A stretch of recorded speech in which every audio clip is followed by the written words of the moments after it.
y es que todo lo que dice la ley se lo dice a los que están bajo la condenación de la ley. ¿Para qué? Para que toda boca se cierre y todos queden bajo el juicio divino, ya que por las obras de la ley nadie se podrá justificar delante de Dios, porque la función primaria de la ley era definir el conocimiento del pecado. Por esa razón, Pablo en Romanos capítulo 7, versículo 7 dice: yo no conociera el pecado si no hubiese sido por la ley. Por eso yo no conociera que la codicia es pecado si la ley no dijera: no codiciarás. Me explico. Lo que el apóstol Pablo está tratando de decir es que él está consciente de que la codicia es pecado, porque la ley dice: no codiciarás. Por eso en el versículo 8 él dice que el pecado tomó ocasión, es decir, vino a ser consciente por el mandamiento, y eso produjo en el hombre muerte. O sea, la ley reveló el pecado. Ese pecado revelado hizo que el hombre fuera consciente del mismo pecado, y esa conciencia del pecado provocó en el hombre muerte.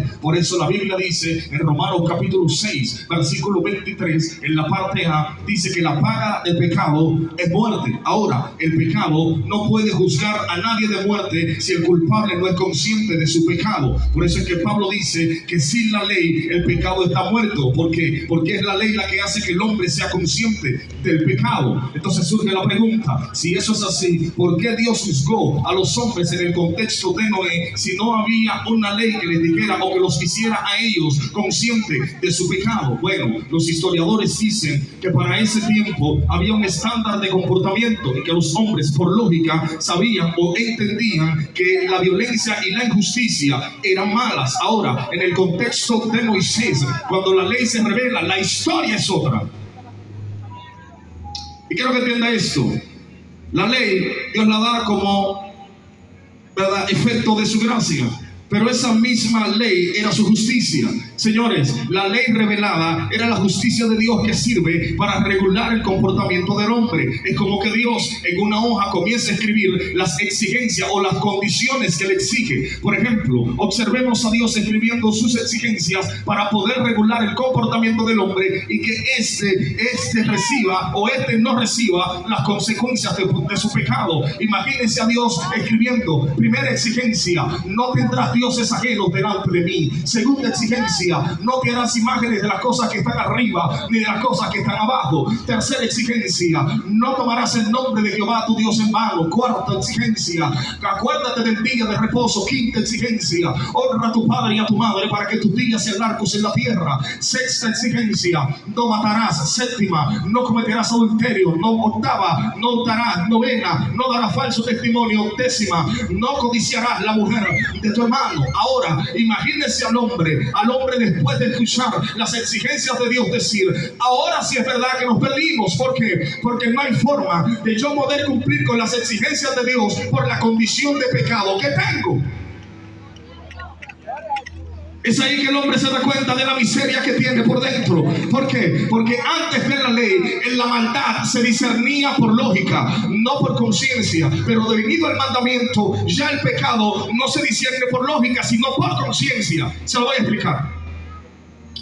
Se puede juzgar el pecado, o se puede juzgar, el pecado desde la lógica sin necesitar la ley, porque la lógica es tener un razonamiento coherente. O sea, tú puedes decir: no voy a hacer eso porque creo que eso es malo. Ahí tú estás juzgando desde la lógica, porque no estás haciendo lo malo porque tú crees que es malo, no porque necesariamente sea malo.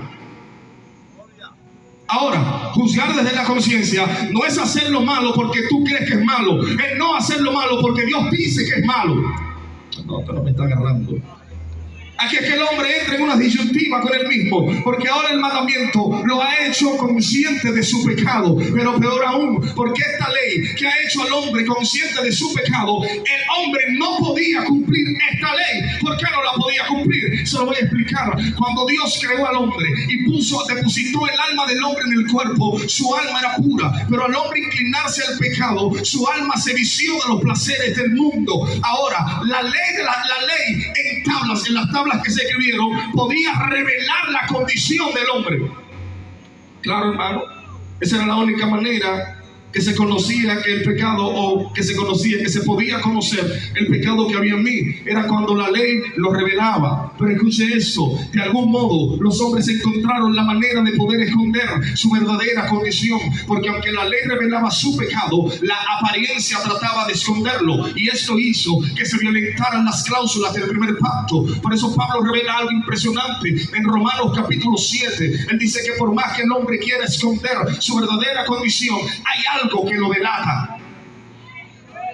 Pablo dice: yo tengo una ley escrita en mis miembros que me lleva cautivo al pecado, pero también tengo una ley escrita en mi mente que me lleva a deleitarme en Dios. Pero tengo un problema. ¿Por qué? Porque la ley de mi carne se revela en contra de la ley de mi mente. Es decir, la ley de mi mente me dice mata, la ley de mi mente me dice fornica, la ley de mi mente me dice roba, la ley de mi mente me dice sé desobediente, la ley de mi mente me dice critica. Pero la ley de mi carne, la ley de mi carne es la que me dice mata, fornica, adultera, a muchísimas cosas. Pero la ley de mi mente me dice no lo hagas. La ley de mi mente me dice ama a Dios. La ley de mi mente me dice sirve a Dios. La ley de mi mente me dice teme a Dios. La ley de mi mente me dice busca a Dios.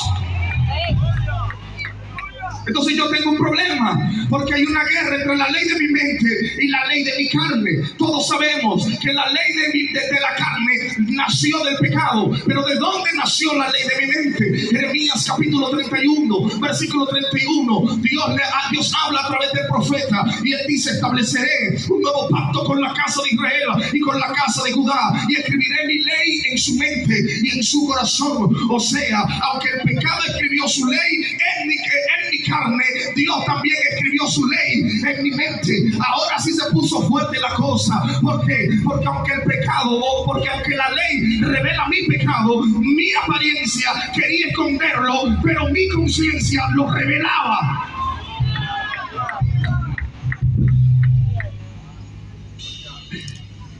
Entonces surge un problema para la humanidad.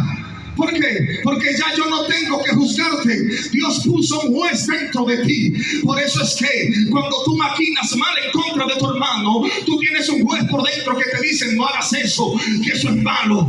Cuando tú le dices a la gente o a la multitud yo no critico, ese juez que tú tienes por dentro te dice hablador. Tú te sientas con la gente a comerte a tus hermanos. Cuando tú le dices a la gente yo soy serio, ese juez te dice mentiroso. Tú no eres serio nada. Tú eres de lo que le estaba haciendo la tarjeta a los infelices. ¿Saben cómo se llama ese juez? Ese juez se llama conciencia. Claro. La conciencia es el detector de mentiras más efectivo. Tú me puedes decir a mí que todo está bien, pero tu conciencia te va a delatar. Si yo te pregunto cómo estás, tú me vas a decir yo estoy bien. Tú le dices a los amigos ¿quieres a Cristo? Y te dicen no, yo no lo necesito. Pero ellos saben que dentro de ellos hay un juez que le está diciendo tú dices que está bien, pero es mentira. Tú tienes una depresión que te está llevando el diablo. Tú crees que tú estás bien, pero es mentira.